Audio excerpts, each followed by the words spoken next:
So I got to the point where I was like, hey, I'm sick and tired of going to class. I had to argue with my dad. He's an old school Italian guy. Next thing you know, I made 20 bucks. We were making 500 a day. Then I got to 3,000 a day, then 5,000 a day. And numbers wise, in the hundreds of millions in terms of production through paid advertising. Hey, I could spend $100,000, but when I try to get to $200,000, my CPA doubles. If I had to say like an 80-20 out of the gate, it would be creative production. You roll out 100 net new concepts, maybe you'll find like 3 or 4 that you could spend. The amount of creative that you need to film is just, it's insane nowadays. As soon as you slow down, the momentum starts to fade out. We scaled to like 10 million a month.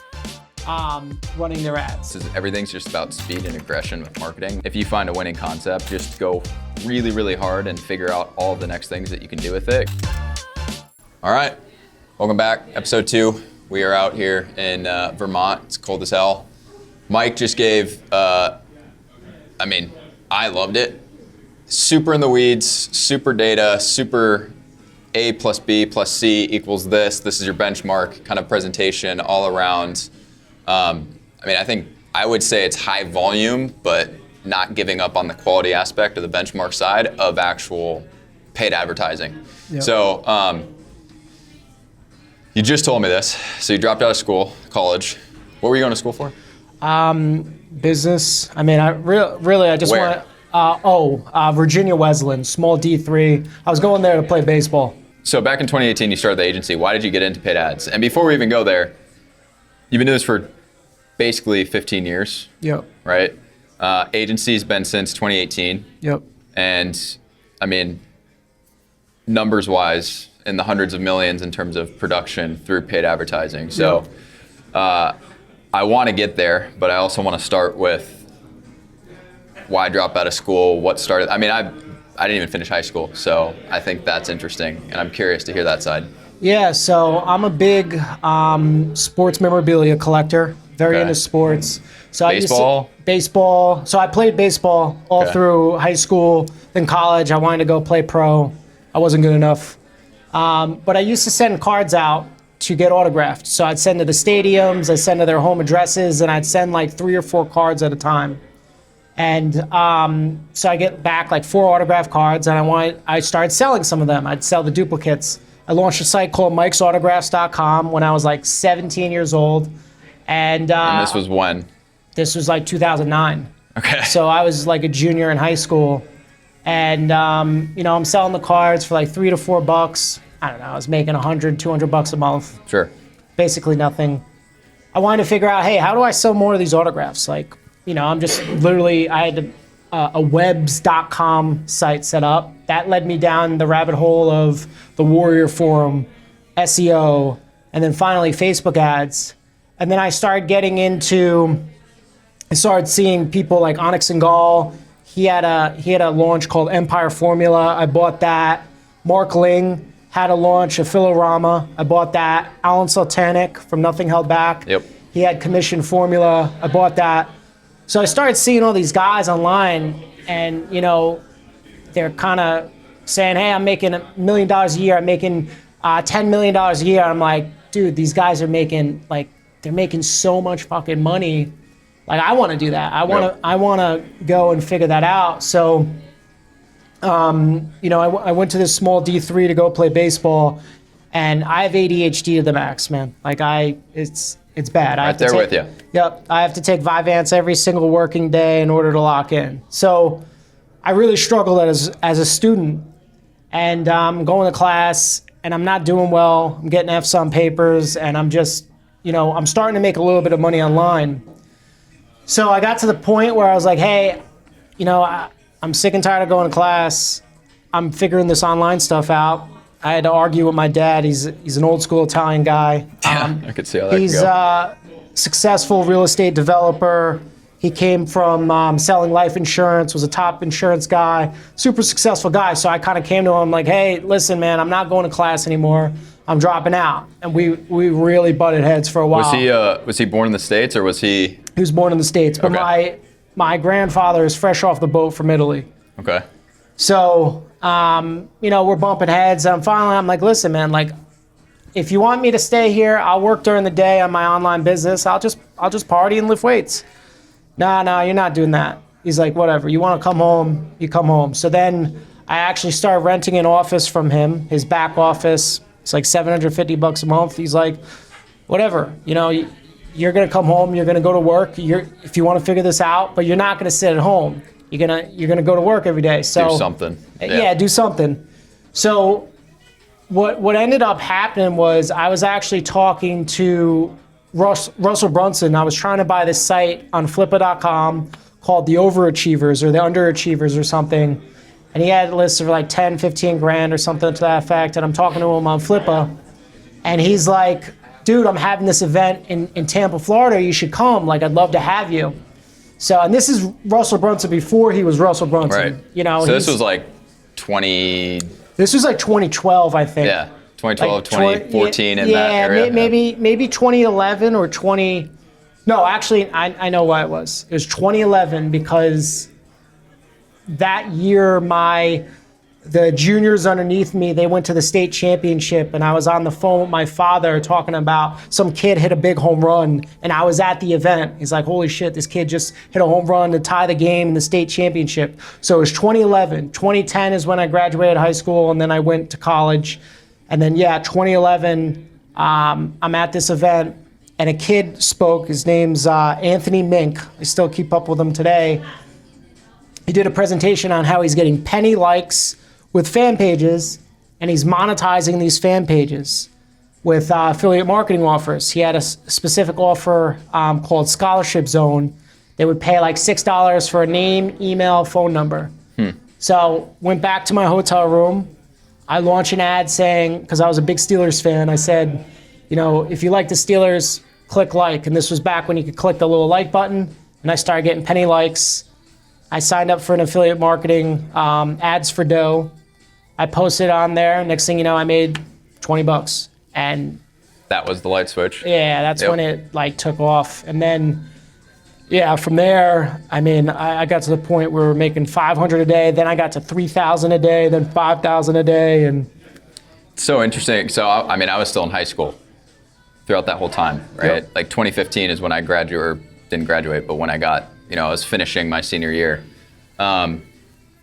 I knew nothing, right? So like what got me into things was back in the day, the Ty Lopez ads and all of those pieces. And me and some of my friends got into drop shipping. We put a bunch of money into bikinis. We put them all over the universities. We got a bunch of girls to promote them. And that's quite literally what took me out of the, I would say like, oh, I need to go to school. And it was, oh, wow, this is working. And we're actually selling. The thing that did it, I have a picture on my phone, I'll show you after. It's me and like 10 guys sitting all at one desk, and there's this big TV, and it's back when Spotify had like, first came out with the map where all of the people hitting your site would show up. Yeah. And it was when we launched, it was called Delphini Swimwear, and the whole map just started lighting up all over Florida and then different states, and we just started selling the hell out of these things. And that was like my, holy shit, this is crazy. But it's just interesting from there to this. Like I went through that, I managed artists, I directed music videos, I ran a content like curation distribution company, events, like all of these different things, which led to this piece, which it's funny how you can look backwards and just see all the dots that connect to where you're at now. Yeah. And like the presentation that you're giving today, right? So tell me a little bit more on like what you do specifically today and how you guys work with clients. Like I'm familiar, but I want them to have some kind of background on kind of from there. We don't have to go through the full transitional, journey, but like today, what are you guys working on? So we run a full service advertising agency. We have two parts. We have the ads plus creatives, where we're taking offers that are usually spending, $50,000 to $100,000 a month that want to get to $500,000 a month in spend and doing $1 million, $2 million, all the way up to like our biggest offer. We scale to like $10 million a month, running their ads. So that's a main piece. Right. And then now we have a full service part that we've been doing for the past, I would say like 18 months, where we're building out the full ideation through scripting, through funnels, through everything, all of it. Everything. So when you say like people that want to go from, so I'm going to start talking to us specifically. We ran pretty much organic, referral based, speaking on stages like this and doing things like that for basically 6 years. Yep. Right? Like that's all where our business came from. Now we're getting into paid. right? I would say we'll probably spend around 50-ish thousand this month, which is not the most we've spent, but that's where we're kind of benchmarking to start getting some real data so we can spend against it aggressively, right? That's all I need. I just need benchmarks so I can go really hard so that we can work against something. When you say people wanting to go from 150 to $500,000 or over that threshold, like what typically is the problem? Like other than like the obvious where it could be like the offer isn't right and these things, right? But like from a technical side or from an attribute, because this is the stuff I'm starting to learn, and it just blows my mind how like these little things all tie together to... Yeah, so if I had to say like an 80-20 out of the gate, it would be creative production. Most of the clients that we come to, that come to us, they're rolling out 5 to 10 new creative concepts every single month. They're not tracking the win rate at the different levels. So the testing level, the scale level, they don't have an iteration process to iterate off the winners. And, they'll get to a certain level of spend. Hey, I could spend $100,000, but, when I try to get to $200,000, my CPA doubles. Right. And well, it doubles because you don't have enough net new winning creative concepts to absorb that level of spend. You might have one or two that allow you to, that win, but you can't go to those deeper levels or those colder pockets of traffic at a higher budget and still maintain CPA. Right. Do you think, and when you say just so, like this is crystallized and clearly understood, so creative concept, right? Like that is not flipping a hook or adding the same body. Like you're talking about completely different concepts. Like for example, sitting here and talking to the camera, but then on the ski slope, you're talking about different environments, different scripting, different everything, right? So it doesn't have to be a different environment. It could be, but it's a unique idea. It's a unique angle. Right. So, but like a brand new script, it's going to be something completely different versus like, hey, I'm changing the first, 10 seconds of an ad. Like that would be more of a variation is what we would call it. Right.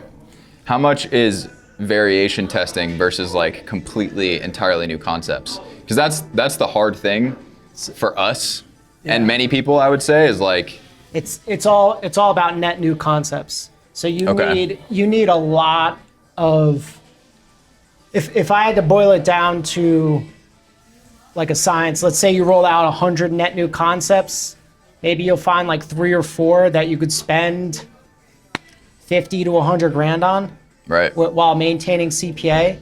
So that means like the amount of creative that you need to film is just, it's insane nowadays. Right. And you could do, I look at it this way, statics are for singles and doubles, video is for your home runs.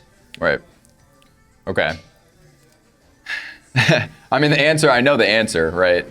Spend more time doing the prep, actually getting in front of the camera, all these things. But yeah, he's knocking his head. He's like, yep. You come to a client like us, right? I've got a ton of stuff going on. I'd love to be in front of the camera more. What kind of concepts are you seeing win, right? Because like I draw inspiration from different people in different industries doing different ads and like how they're going about it and what they're doing in the beginning, how they're doing the CTAs throughout, what kind of environment they're in. And I've heard a lot about environments play a big role just with the algorithm, right? Like if you're talking to very high-end homeowners, right? And you're in a place that does not give that off, it doesn't matter what you say because the ad creative is just not there to match that demographic. And I don't know how much that is just because of the person, right? How limited like attention span is, or how much of that is the actual algorithm like feeding it to these people. So, I mean, I'm in this stage of just like mass hyperfixation learning across all this shit. And I don't even know what to do first, right? I'm just kind of going at everything as aggressively as I can, right? Like this whole thing is, hey, my new role as of 30 days ago is to become a true marketing person behind our company, right? Which is never a role I've had to play. So we're just brute forcing it. Yep. We're gonna rip probably 10 to 15 of these. We're going from this event. After I speak Saturday, we're flying to Cabo, right? And we're literally just filming as many ads, everything that we possibly can, as aggressively as we can, so that we have enough content to just spend, right? But many people can't do that. Yep. And I'm not gonna be able to do that consistently, you know what I mean? So there's a couple things there. So we work with busy founders all the time. The biggest thing that I tell these guys, like, hey, we need 2 filming days a month. And you need to block out your calendar, and all you're doing is you're filming. You're sitting there and you're filming 40, 50 all day. Right. And you have a dedicated videographer who's sitting there. You need a teleprompter, and we're gonna give you all the scripts that you need. And like that would probably be the like number one thing for like super busy guys. Like you can't, oh, well, I'm gonna film an hour for today, I'll film an hour tomorrow. No. Like you need one dedicated day. The second thing would be the ideation. So you need a process where you're all coming together each week. You're coming up with ideas, angles, essentially. That's one thing in your presentation today that I was like, yeah, because I mean, if you have content prepared that you're actually excited to get behind, it makes it so much easier. And I mean, we talk about this with the operations side, and in my talk, I talk about setting a rhythm for the things that you obviously need to review and actually produce. Like it has to be set in a cadence. And the preparation work is just never something that I do in a set schedule. It's always just reactionary to like when I need stuff. So I mean, yeah, it's probably the simplest thing that everybody can just do is just set time to prep ideas. But then, so this is kind of where I'm at, and I'm curious to pick your brain on this. So we're very staffed on fulfillment, we're very staffed in sales, we're staffed in operations, right? On the marketing side, right now, I have outsourced like our media buying for the reason that like, I just know this guy's good and he knows our offer, right? Otherwise I would take it in, and I did run it for a while for ourselves. Second piece is video editor.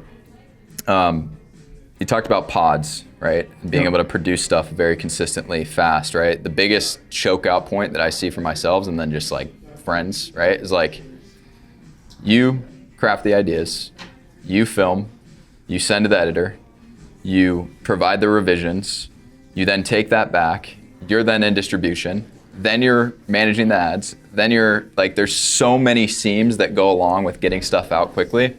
And I think that's the reason that it took us so long to actually be excited about pushing paid.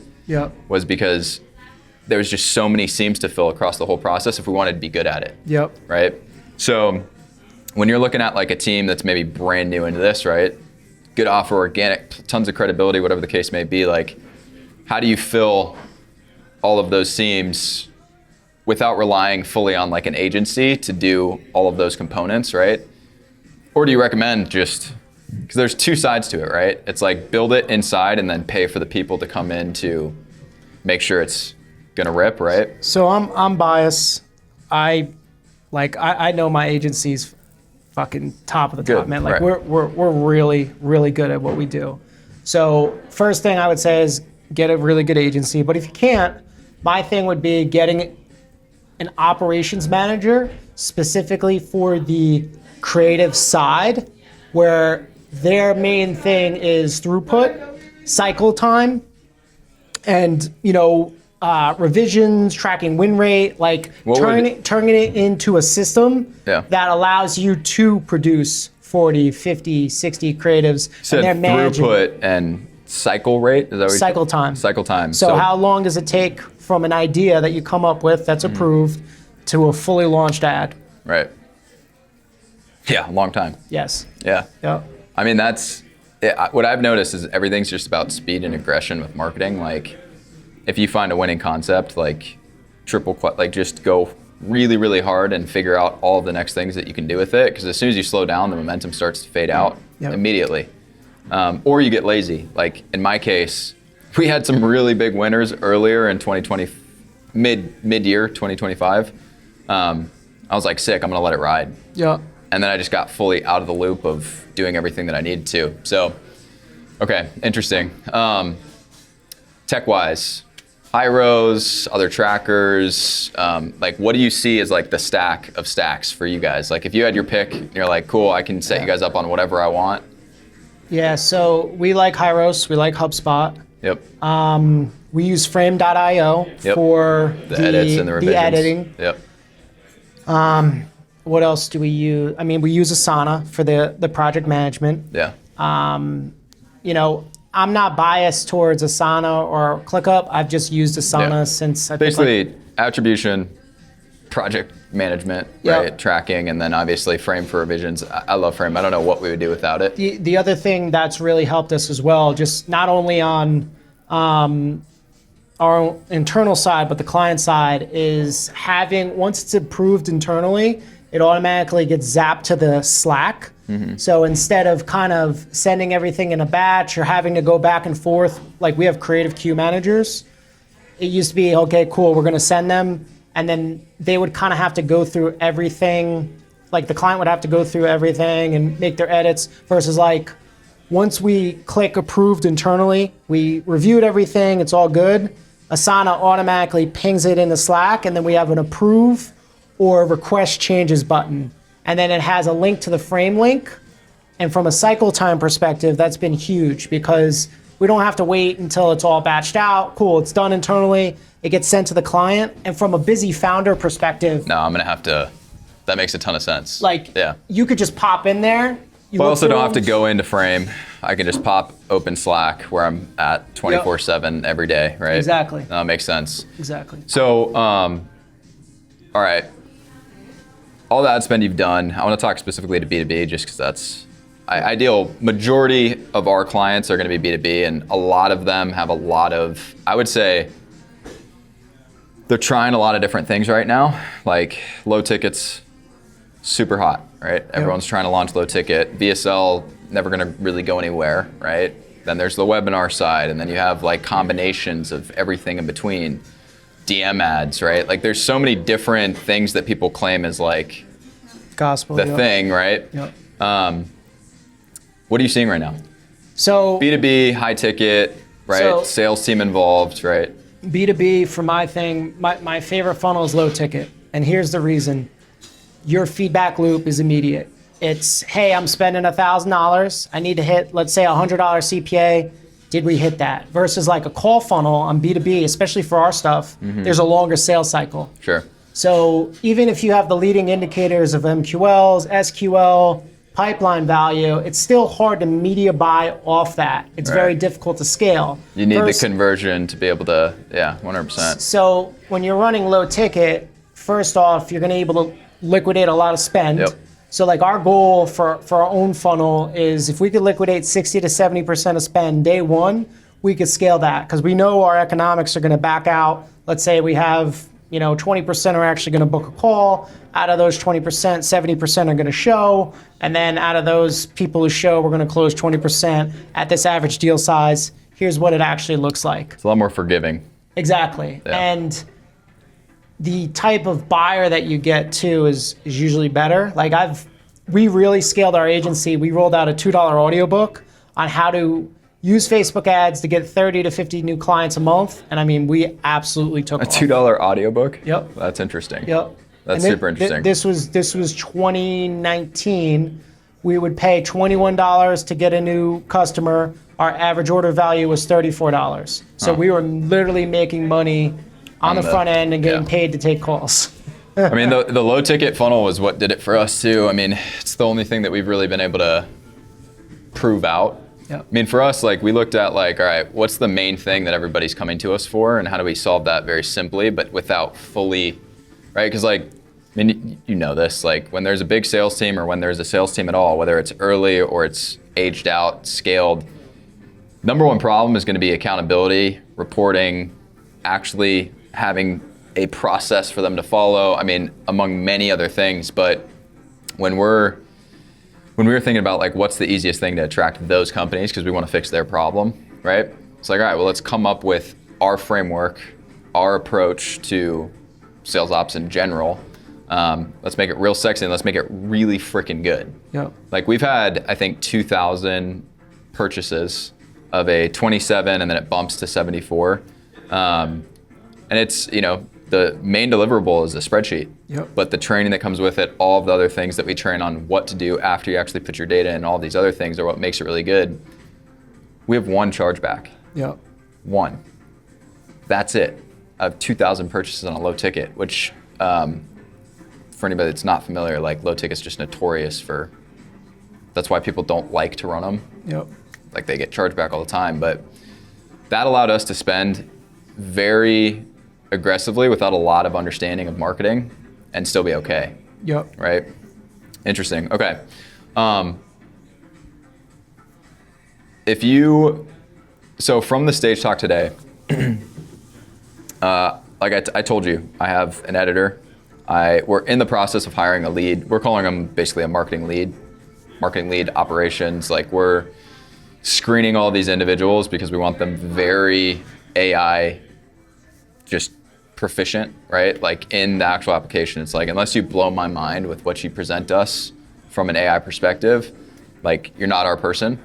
So we're looking for somebody like that just because I want somebody who's just very innovative, because we've constantly gone with the media buyer. Yep. Right? And you said it on stage today. It's like, media buying is not the skill set that it used to be, right? Like you used to like look and want to hire just a media buyer, but now, I mean, it took me probably 2 weeks to like really get okay with it, right? Yeah, it's not that hard. And then it wasn't even really anything in the ads. As long as it was like foundationally set up right, then everything else was on the outside of it. Yep. Right? Everything. So, and the problem we've had is like we went from agency to agency to agency. Like we jumped around a lot.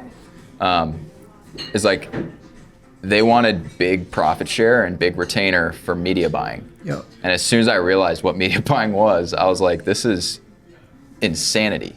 Well, one thing I want to touch on there is, if you are an agency in 2026 and you're asking for a percentage of spend or rev share, and you're not doing a ton on the creative side or a ton on the CRO side, or I completely agree with you. Like you have no right to ask, because you're not really doing that much. Right.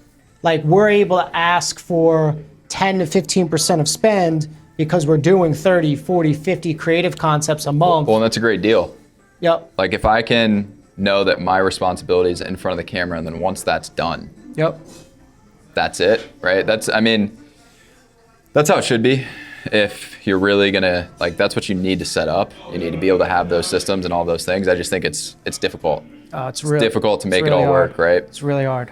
Yeah. Well, dude, is there anything else that you want to like specifically talk about or call out that you feel would be valuable for? I mean, I think the people that are going to be watching this for the most part are going to be either on the early side, right? They're probably starting to ramp spend. They've got a small sales team.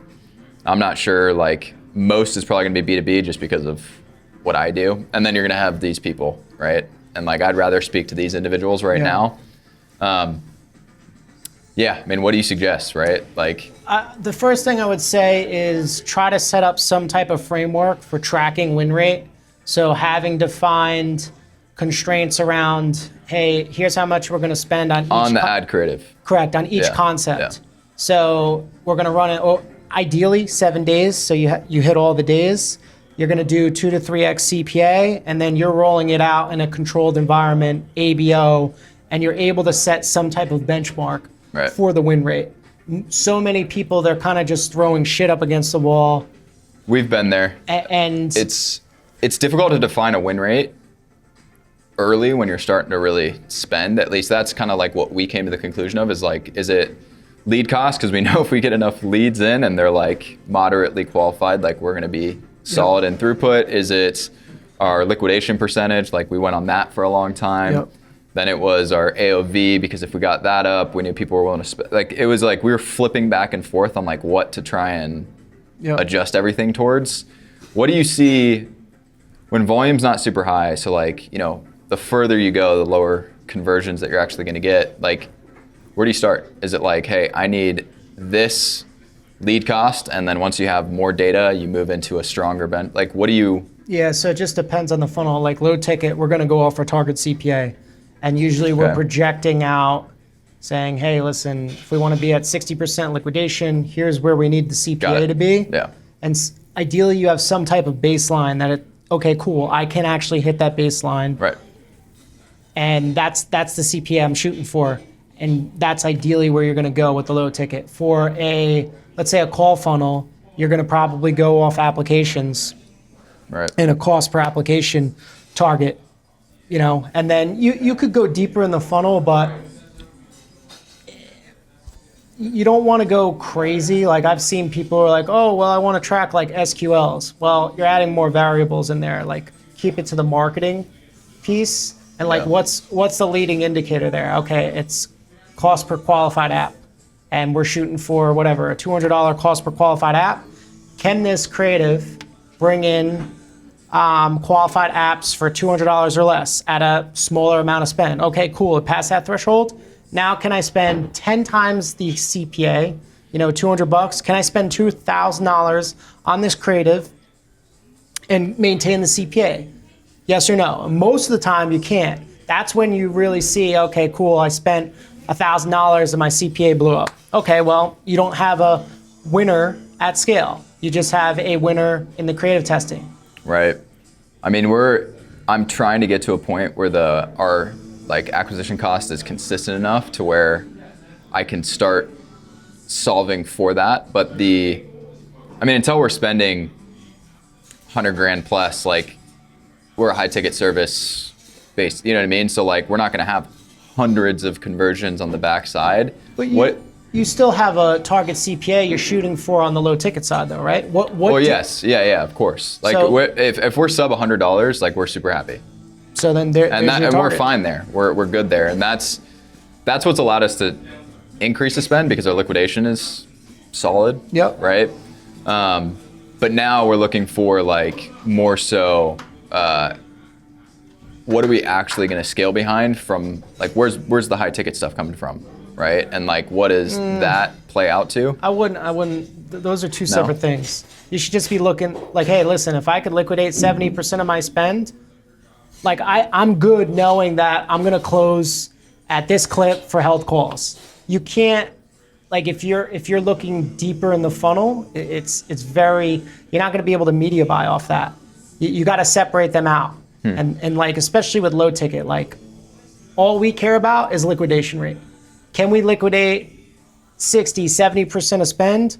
Cool, we're good with that. We know these buyers are going to close at a certain clip. So hypothetically, if we're sitting at probably right now we're probably sitting between a 60 and 70% liquidation, right? Knowing that our cost per book call is probably $300. Okay. Right?